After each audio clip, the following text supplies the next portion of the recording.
Ou seja, se você vai fazer teologia, isso é verdade também para a filosofia, você precisa de alguma forma fazer um exame de si mesmo, se colocar diante da eternidade. E especificamente o cardeal Ratzinger nos recorda que é necessário uma mudança de sujeito, uma morte, né? Mudar de sujeito. Então, a ideia principal é Cristo, não eu, né? Cristo, não eu.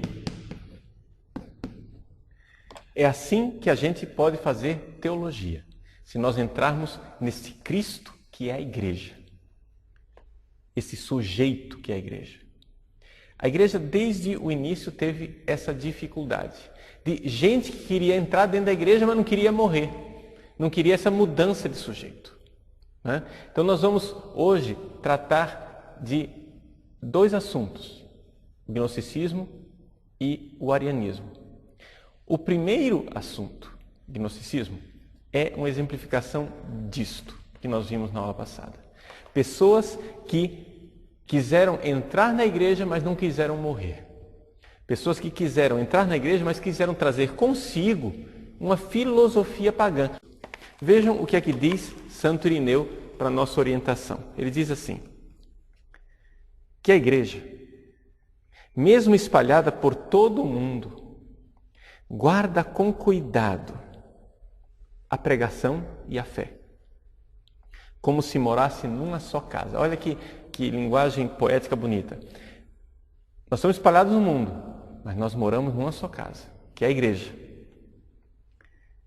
E diz assim, e crê do mesmo modo.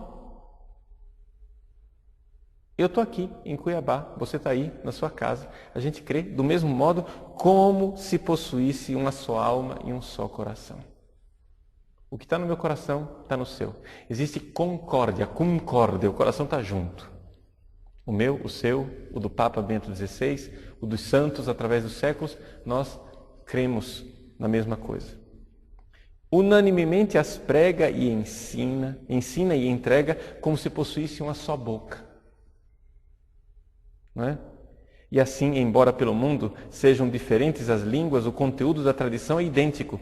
As igrejas fundadas na Germânia não creem e não ensinam de modo diferente como as da Ibéria, nem as dos celtas, nem as do Oriente, nem do Egito, nem da Líbia, etc. Então vejam só, não tem para nós esse negócio de esta é a fé do Brasil. Existe alguma coisa de profundamente errado em nós termos esses fetichismos, né? Esses nacionalismos, essas coisas de, não, esta é a fé da América Latina hoje. Não, isso não é católico. É uma igreja só. Então, não é a fé da América Latina, nem a fé do Brasil. Ou é a igreja do mundo inteiro, ou então não é a fé católica. E não é só a fé hoje, é a fé ontem e a fé amanhã, a mesma, ao longo dos séculos. Isso Santo Irineu coloca claramente. E aqui ele vai contra os gnósticos. Você precisa se manter na fé dos apóstolos, na fé transmitida pelo magistério da igreja, pelos bispos.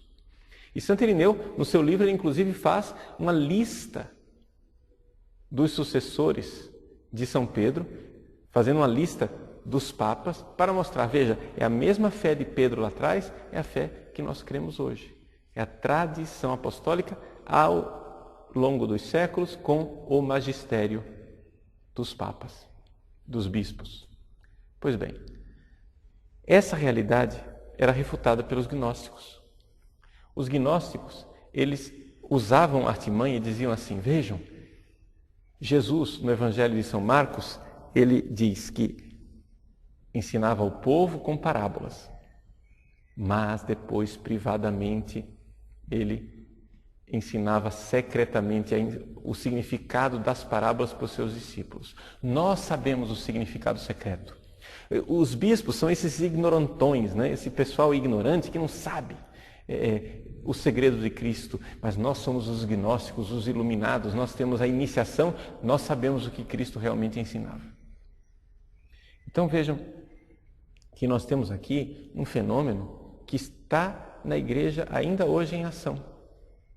Ou seja, pessoas que se acham intelectuais, inteligentes, teólogos, modernos, para frente, que com suas revistas teológicas dizem: nós sabemos o verdadeiro cristianismo. Enquanto os bispos, eles levam para frente esse cristianismo popular, esse cristianismo supersticioso, que acredita em milagres, que acredita em santos, que acredita em anjos. Mas nós somos teólogos gabaritados, né? Então vejam como o gnosticismo tem a sua versão atual.